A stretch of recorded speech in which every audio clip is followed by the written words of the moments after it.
Government ईरानी क़यादत और ख़ुसूसन रहबर से दिल की अथाह गहराइयों से इज़हार तज़ियत करूँगी। ये सिर्फ़ ईरान का ही नुकसान नहीं है बल्कि ये उम्मा का नुकसान है।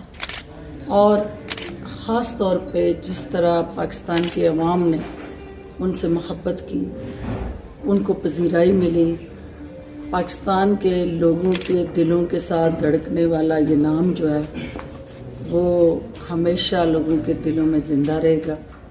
और जो उनकी काज है वो नहीं मर सकती। उनकी काज जो है वो इस खित्ते में अमन लाना, आवाम की तरक्की और खुशहाली को यकीनी बनाना और एक हकीकी इस्लामी तशख़्ख़ुस, वक़ार और वो चेहरा हकीकी जो इस्लाम का है वो दुनिया में मुतारफ़ कराना, तो मैं समझती हूँ कि ये हम सब का नुकसान है।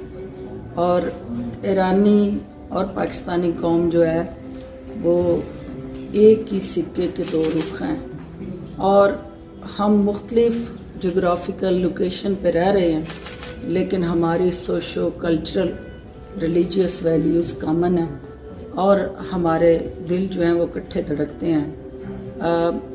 पाकिस्तान के अवाम इस सोग की घड़ी में ईरानी अवाम के साथ हैं। उन्होंने जिस तरह इसराइल को ललकारा, जिस तरह उन्होंने उस जाहरियत का जवाब दिया, जिस तरह गज़ा के अंदर पिसे हुए फ़लस्तीनी जो हैं उनके लिए आवाज़ उठाई, जिस तरह कश्मीर के अंदर जो हमारे मज़लूम नहत्ते कश्मीरियों के साथ होने वाले जुल्म और नाइंसाफ़ी है उसको उन्होंने हमेशा पाकिस्तान के साथ यकज़बान होकर उस रिश्ते को मजबूत किया, तो पाकिस्तानी कौम उनकी मकरूज़ है, पूरी उम्मा उनकी शुक्रगुज़ार है और इंशाअल्लाह उनका ये मिशन जो है वो ज़िंदा और तबिंदा रहेगा। पाक ईरान दोस्ती जिंदाबाद।